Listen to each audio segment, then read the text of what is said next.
Martha Hendrick Realty in beautiful Bend, Oregon.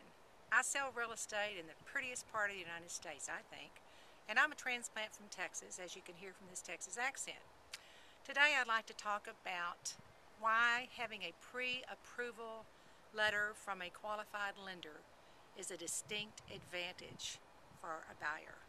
It's one of the first things I ask my buyer: have you already talked with a lender? And they said, oh, yeah, I talked and I'm qualified for.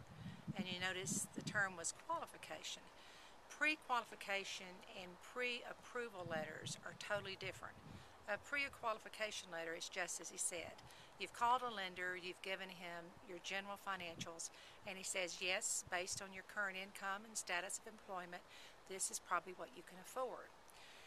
A pre-qualification involves a seriousness from the buyer, and most sellers and all banks do expect them at the time of the offer.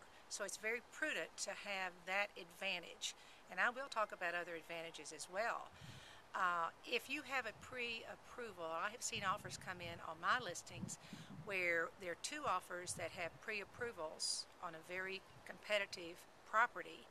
Three had none.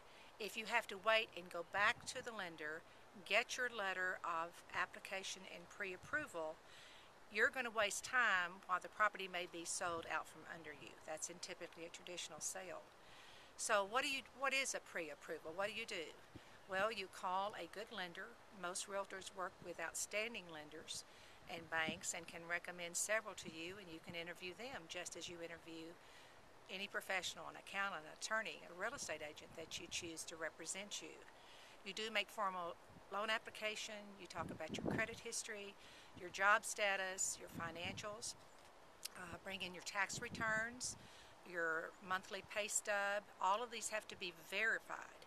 And then after a few days, and sometimes it doesn't even take a few days by really good super lenders that we recommend, you'll get a formal written letter stating that you're capable of purchasing the home at that price, subject to satisfactory appraisal of the property, and that nothing has changed in your financial history during the time of the escrow and going to closing for recording. It also gives you peace of mind. I think that's even the more important advantage, because you're with your family, you're with your kids. I've seen this happen, and you go into a property and you think you can afford it. You've talked with your friendly lender down the street, says, oh yeah, you can afford that. And as it turns out, because of certain glitches in a credit report or certain finances that you had forgotten about or not forgotten about or didn't report, then you can't afford the home. There is nothing more disappointing than having you emotionally and your family emotionally move into that house. And it really does take the fun and excitement out of what the process should really entail.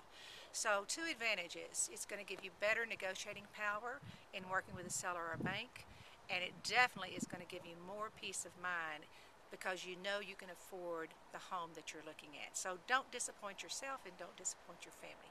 You'll have a happy, happy camper then. You'll enjoy your transaction.